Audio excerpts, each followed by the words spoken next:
matin, L'invité de l'actu. 7h moins le quart, RMC Story, canal 23 de la TNT. Notre invité Jean Jouzel, bonjour.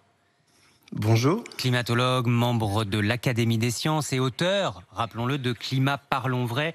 Regardons Jean Jouzel et arrêtons-nous parce qu'il y en a besoin ce matin. D'abord la Chine, 25 personnes tuées par les intempéries, 33 même le dernier bilan ce matin.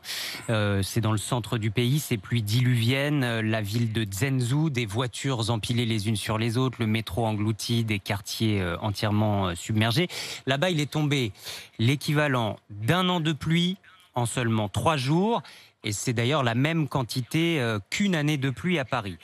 Autre phénomène, on s'en souvient, avec d'autres images, mais des mêmes scènes d'horreur en Allemagne, en Belgique, aux Pays-Bas. Est-ce que notre climat s'emballe sous nos propres yeux? Le dérèglement climatique que vous annonciez, c'est aujourd'hui? Enfin, à force est de constater que, disons, ce qu'on observe, c'est vraiment ce qu'avait envisagé notre communauté scientifique il y a déjà une trentaine d'années, c'est-à-dire une intensification des événements extrêmes liés à, justement, ce réchauffement climatique qui se met en place.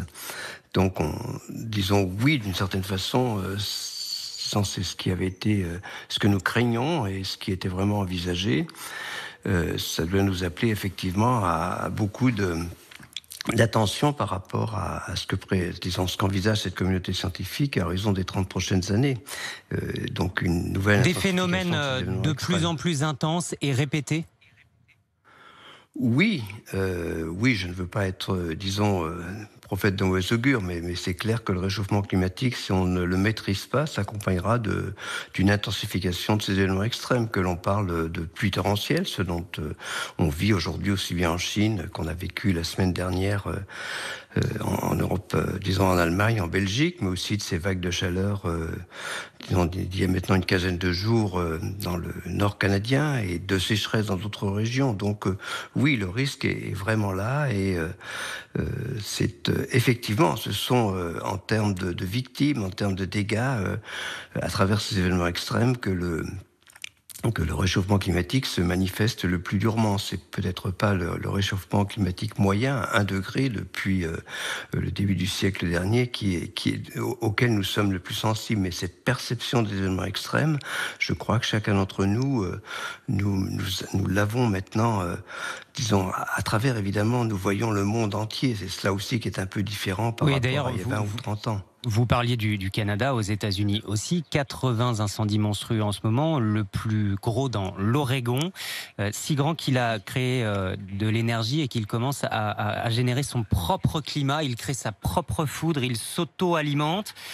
Voilà, oui, ce sont des pyrocumulus, une auto-alimentation. À un moment, on ne maîtrise plus rien. C'est, je crois, une des images qu'on doit avoir par rapport à ces événements. Quand on approche 50 degrés, c'était il y a une quinzaine de jours maintenant à Lighton, eh bien, rien ne résiste. Là, dans ce cas-là, la petite ville a brûlé, la nature a été complètement détruite, les infrastructures ne sont pas non plus adaptées. Et à long terme, ça devient inhabitable? Ce sont des régions qui ne pourront plus être habitées sur la planète? Disons que non, des régions comme ce sont. Le premier point, c'est quand même ce qui arrive, ce sont des régions largement aux moyennes latitudes. Peut-être moins en Chine, et encore, ce n'est pas une région tropicale encore là où c'est, pas très loin de Pékin. Mais disons, ce sont quand même des régions qui sont des régions dans lesquelles nous vivons. Je ne dis pas qu'elles deviendront inhabitables, mais disons, si un tel... il faut quand même prendre des précautions, s'adapter par rapport à ces événements, mais c'est très difficile. Alors, l'adaptation passe effectivement par exemple, quand on regarde ces pluies torrentielles et ces inondations, peut-être la réflexion de l'urbanisation que l'on mène en œuvre. Dans les régions côtières, ce sera pareil. Il faudra être extrêmement attentif. Justement, Jean Jouzel, est-ce qu'on a le temps? Est-ce qu'il n'est pas déjà trop tard?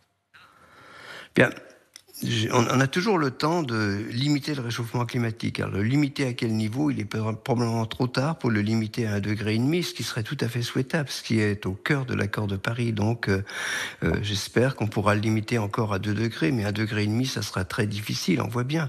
Il faudrait diminuer de 7% les émissions à l'échelle planétaire chaque année. Or, ce que nous dit l'Agence internationale de l'énergie, c'est que ces émissions vont continuer à augmenter, qu'on va atteindre un nouveau pic en 2023. Donc, on fait complètement complètement le contraire collectivement de ce qu'il faudrait faire pour limiter ce réchauffement climatique. On ne parle pas effectivement de l'arrêter, c'est impossible. Il est inexorable, inéluctable ce réchauffement climatique. Mais ce qu'il faut faire, c'est le limiter. Il y va quand même, je dirais, du bien-être des jeunes d'aujourd'hui dans la deuxième partie de ce siècle.